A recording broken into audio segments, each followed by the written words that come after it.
উচ্চ মাধ্যমিক ABTA test বা 2024-25-এর যে ইংলিশ পেজগুলি রয়েছে সেই ইংলিশ পেজগুলির মধ্যে থেকে এখন 29 এই পেজটির এমসিকিউ, এসএকিউ এবং গ্রামার পার্টের সমাধান দেওয়া হবে।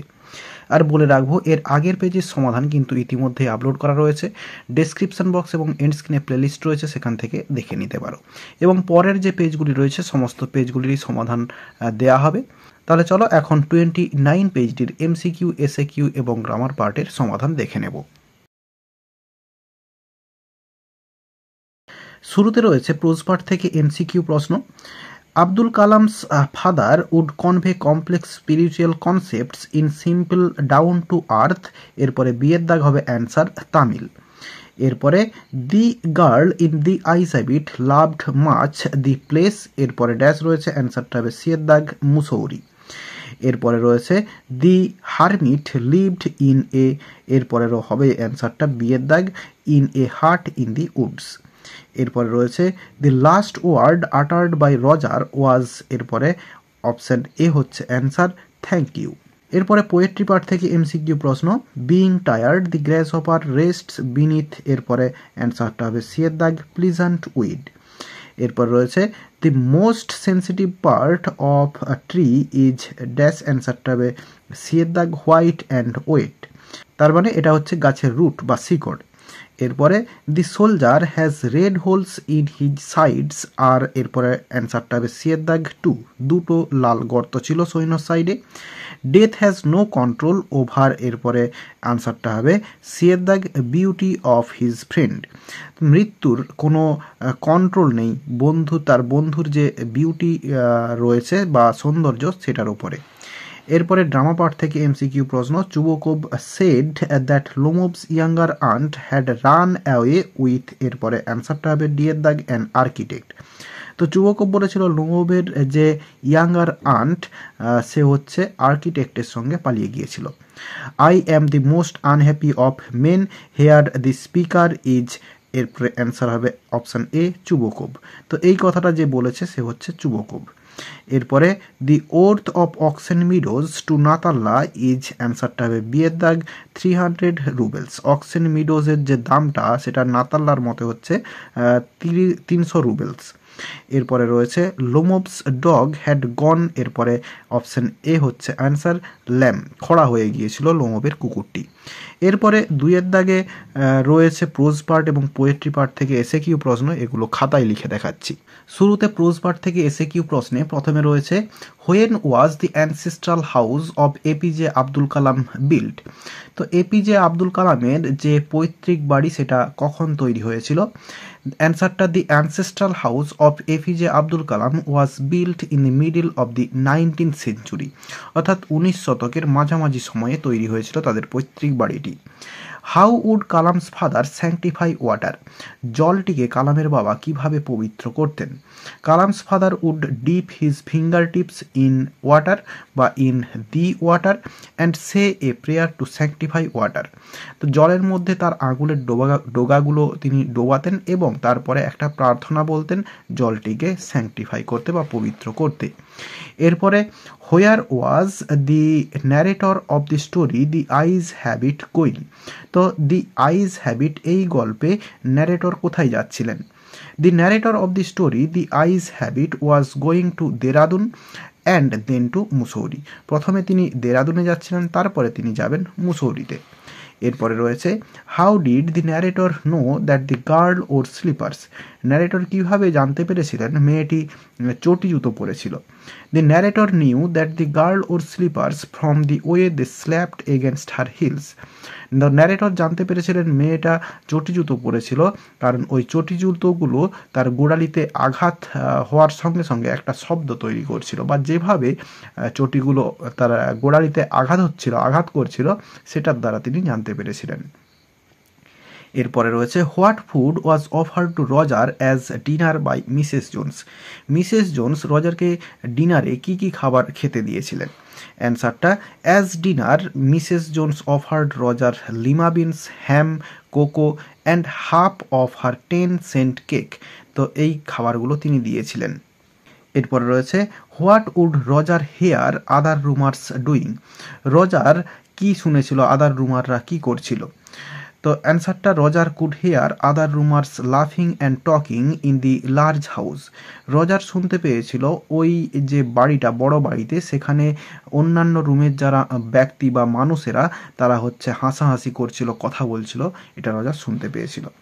এরপর রয়েছে what did the bearded man ask for after regaining consciousness. তো ওই দাড়িওয়ালা যে মানুষটা, তার জ্ঞান ফেরার পরে সে কী চেয়েছিল? After regaining consciousness the bearded man asked for something to drink. তিনি কিছু একটা চেয়েছিলেন পান করার জন্য। এরপরে রয়েছে what was the hermit famous for. Hermit বা ওই সন্ন্যাসীটি কিসের জন্য বিখ্যাত ছিলেন? The hermit was famous for his wide wisdom. তার বৃহৎ প্রজ্ঞা বা খুব প্রজ্ঞার জন্য তিনি বিখ্যাত ছিলেন। এরপরে পোয়েট্রি পার্ট থেকে এসে কিউ প্রশ্নে রয়েছে who is the poet of the poem shall I compare thee to a summer's day. তো এই কবিতার কবিকে, তো এখানে এই যে হু রয়েছে, হুয়ের জায়গায় শুধুমাত্র লেখা হবে উইলিয়াম শেক্সপিয়ার এবং বাকি যা আছে ইজ থেকে পুরো লিখে ফুল স্টপ দেওয়া হবে, তাহলেই অ্যান্সারটা হয়ে যাবে। তো উইলিয়াম শেক্সপিয়ার হচ্ছে কবি। এরপর রয়েছে what month does the poet mention in the sonnet number 18। তো এই দি সনেট নাম্বার 18-এ কোন মাসের কথা কবি উল্লেখ করেছেন? তো অ্যান্সারটা লেখা হচ্ছে দি poet mentions the month of May in the sonnet number 18। তো এই সনেট নাম্বার 18-এ কবি মে মাসের কথা উল্লেখ করেছেন। এরপর রয়েছে what form of sonnet is the poem the poetry of earth. তো এই দি পোয়েট্রি অফ আর্থ এটি কোন ধরনের sonnet? The poem the poetry of earth is a Petrarchan sonnet. একটি পেট্রাগন সনেট হচ্ছে এই দি পোয়েট্রি অফ আর্থ। এরপরে what does the poet celebrate in the poem the poetry of earth. কবি poetry of আর্থে কোন জিনিসটাকে celebrate করেছেন? অ্যান্সারটা in the poem the poetry of earth the poet celebrates the continuity of the music of nature in a cyclic manner. তো একটি cyclic ম্যানারে এই যে আর্থের বা পৃথিবীর যে গান, সেটাকে তিনি সেলিব্রেট করেছেন। এরপরে রয়েছে why does it take much time to kill a tree. একটা গাছকে মারতে অনেকটা সময় নেয় কেন? অ্যান্সারটা it takes much time to kill a tree because it grows slowly and rises out of the earth by absorbing years of sunlight, air and water. বলছে গাছকে মারতে বা একটা গাছকে মারতে অনেক সময়ের প্রয়োজন বা দরকার হয়, কারণ এটা ধীরে ধীরে বড় হয় এবং তার মাটি থেকে সে বেড়ে ওঠে বছরের পর বছর সূর্যালোক, বাতাস এবং জল গ্রহণ করে। এরপর রয়েছে হোয়েন উইল দি মিনিয়েচার ভোজ expend to the former size. ছোট ছোট যে ডালপালাগুলো সেগুলো পুনরায় আবার আগের সাইজে কখন ফিরে আসবে? অ্যান্সারটা if the miniature boughs are unchecked they will expand to the former size. বলছে এই যে ছোট ছোট ডালপালাগুলোকে, সেগুলোকে যদি আর পুনরায় আবার না কাটা হয়, তাহলে সেগুলি আবার পুনরায় আগের সাইজে ফেরত আসবে। এরপর রয়েছে how is the soldier depicted in the poem asleep in the valley. তো অ্যাসলিপ ইন দি ভ্যালি কবিতায় যে সৈন্যটি, তাকে কিভাবে বর্ণনা করা হয়েছে? অ্যান্সারটা in the poem asleep in the valley the soldier is depicted as a young innocent boy lying peacefully in a valley, seemingly asleep but actually dead, with a smile like an infant. তো বলছে এই কবিতাটিতে যে সৈন্যটি, তাকে describe করা হয়েছে, তাকে বর্ণনা করা হয়েছে একজন যুবক ইনোসেন্ট অর্থাৎ নিষ্পাপ ছেলে হিসেবে, যে হচ্ছে শান্তিতে ওই ভ্যালিতে শুয়ে রয়েছে। তাকে দেখে মনে হচ্ছিল সে ঘুমাচ্ছিল, কিন্তু আসলে সে হচ্ছে মৃত এবং তার মুখে একটা হাসি রয়েছে শিশুদের মতো। এরপরে রয়েছে the humming insects don't disturb his rest, why does the poet say so. কবি এরকমটা বলেছেন কেন? অ্যান্সারটা the poet says that the humming insects do not disturb his rest because the soldier is lying dead, কারণ সৈন্যটা হচ্ছে মৃত। এরপরে আমরা 4-এর দাগে যে ডুয়েস ডাইরেক্টেড রয়েছে গ্রামার পার্টে, সেটিও দেখে নেব এখানে। We will soon be at your station I said. তো এটা হচ্ছে ইনডিরেক্ট স্পিচ অর্থাৎ ন্যারেশন চেঞ্জ করতে দেওয়া রয়েছে। তাহলে অ্যাসার্টিভ সেন্টেন্সে রয়েছে এটা হচ্ছে আই যেটা সেট রয়েছে এটাকে টোল করে দিব, এরপরে লিঙ্কার হিসেবে দ্যাট নিয়ে আসবো। এরপরে এই যে রয়েছে উই উইল এটাকে করব উই উড, এই উইলটা টেন্স চেঞ্জ হয়ে যাবে উড হয়ে যাবে। এরপরে সুন বি, এরপরে অ্যাট, এবং এই যে ইওর রয়েছে এটা হচ্ছে ওই মেয়েটির স্টেশন, তাহলে হার স্টেশন। তাহলে অ্যান্সারটা হলো I told that we would soon be at her station. এরপরে রয়েছে my parents were widely regarded as an ideal couple, voice চেঞ্জটা ফার্স্ট পেজেও পাওয়া গিয়েছে। অ্যান্সারটা people widely regarded my parents as an ideal couple. এরপরে রয়েছে I was the most important man, এটা হচ্ছে পজিটিভ ডিগ্রি করতে দেওয়া রয়েছে। তাহলে মোস্ট ইম্পর্ট্যান্ট এটা হচ্ছে সুপারলেটিভ ফর্মে রয়েছে, তাহলে এর আগে শুধুমাত্র দি রয়েছে। তাহলে শুরু হবে পজিটিভ ডিগ্রি নো আদার দিয়ে, নো আদার, এরপরে এই ম্যান চলে আসবে, এরপরে ভার্ব বসবে ওয়াজ, এরপরে সো বা অ্যাজ যে কোনো একটা বসাতে পারি, এরপরে ইম্পর্ট্যান্ট এটা হচ্ছে পজিটিভ ফর্ম বসিয়ে দেব এবং আবার অ্যাজ, তারপরে আই চলে আসবে এখানে। তাহলে অ্যান্সারটা হলো no other man was so important as I. এরপরে রয়েছে mine was very secure childhood, এটা হচ্ছে নেগেটিভ সেন্টেন্স করতে দেওয়া রয়েছে।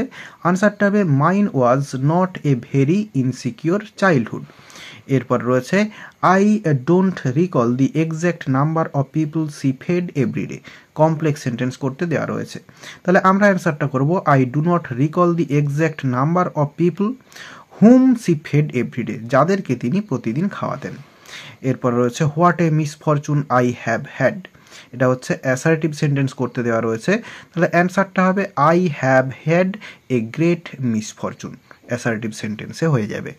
এরপরে বিয়ের দাগে রয়েছে আর্টিকেল প্রিপোজিশন রয়েছে, এটা রয়েছে থ্যাংক ইউ ম্যাম থেকে, এবং এখানে যে এরর কারেকশানটা রয়েছে এটা রয়েছে স্ট্রং রুটস থেকে।